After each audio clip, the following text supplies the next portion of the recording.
Hi, I'm Dr. Susan Claney, and today I'd like to talk to you a little bit about a very popular spice called turmeric.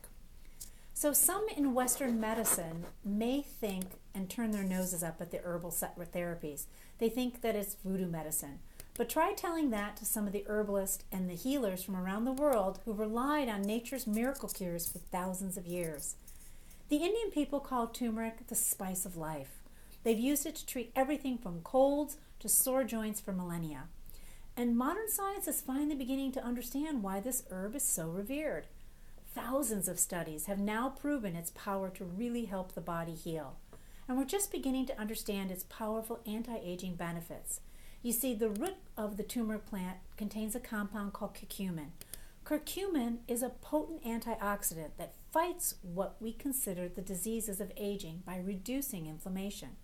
It helps keep your telomeres long, but it also helps the aging process in another important way, by protecting your mitochondria. Mitochondria are the tiny power plants inside your cells that provide the energy your cells need to function. They also control the health of your tissue, your muscles, your organs, and your skin. The problem is your mitochondria become weaker as you get older. They die off, and as this happens, you lose the capacity to make energy. Your physical and mental performance decline. Mitochondria also produce a lot of free radicals. This oxidation breaks them down. In other words, they damage their own DNA. They begin to misfire and malfunction, and this leads to disease and aging as well. But curcumin reverses this through a process called mitochondrial biogenesis. It's how you stop and reverse the degrading of your mitochondria. It's also how you rejuvenate your existing mitochondria. A study published last year in the Journal of Neuroscience showed that curcumin reversed mitochondrial damage and dysfunction caused by oxidative stress in astrocytes. Astrocytes are a type of brain cell. It also protected the cells from oxidative stress. Oxidative stress in these cells is associated with neurodegenerative diseases like Alzheimer's and Parkinson's, both of which are on the rise. In another study, curcumin restored the mitochondrial function in damaged livers and kidneys of diabetic mice, which is very promising. Several past studies have already proven that high-intensity exertion may create more energy-producing mitochondria, especially in the brain and the heart. Then in 2015, researchers discovered that adding curcumin to the mix enhanced the effect exercise had on increasing the number of healthy mitochondria in skeletal muscle. There is a drink called golden milk. You might hear it sometimes referred to as golden milk tea or golden turmeric latte.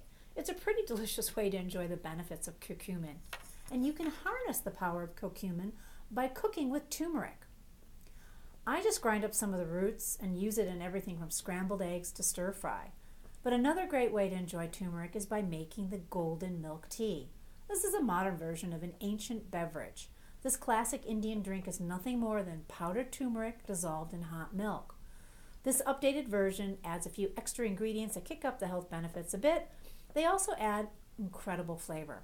So in my version of golden milk tea, and this makes 2 cups, I use 2 cups of coconut milk, 1 teaspoon of raw honey, 1 tablespoon of coconut oil, a half a teaspoon of cinnamon, 1 teaspoon of turmeric powder, and a 1/4 teaspoon of whole black peppercorns.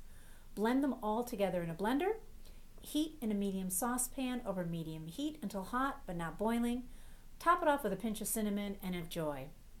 Of course, to get the best bang for your buck, you might want to take a curcumin supplement, and I recommend anywhere from 500 to 1,000 milligrams per day. I think one of the biggest challenges people have when they take such herbs like this is sometimes they're simply just not taking enough. Sometimes people really benefit from taking anywhere from 2 to 2.5 grams of turmeric a day or curcumin a day, not turmeric but curcumin a day, the active ingredient, in order to really reap the benefit. But here's a very important last thing, and I'd like to end with this because this is very, very important when you take a turmeric or curcumin capsule or food in your world. And this crucial fact is that turmeric really can be harder to absorb because it's a fat-soluble herb. In fact, turmeric being fat-soluble, you want to be able to absorb this food to experience all the health benefits. How do you do that is that you have to dissolve it in some fat. thus the coconut milk and the coconut fat in our drink. Without fat, the active component in turmeric, which is curcumin, has a difficult time making it past the stomach, into the small intestine, and into the blood where it can offer the greatest benefit. So this big key is to always take a little bit of fat with your curcumin in order for you to absorb it. Black pepper is another ingredient that also helps with the absorption. Many capsules are marketed with all those together, and if not, you need to look for one that does so that you can get the most bang for your buck and the most absorbability with your curcumin or turmeric.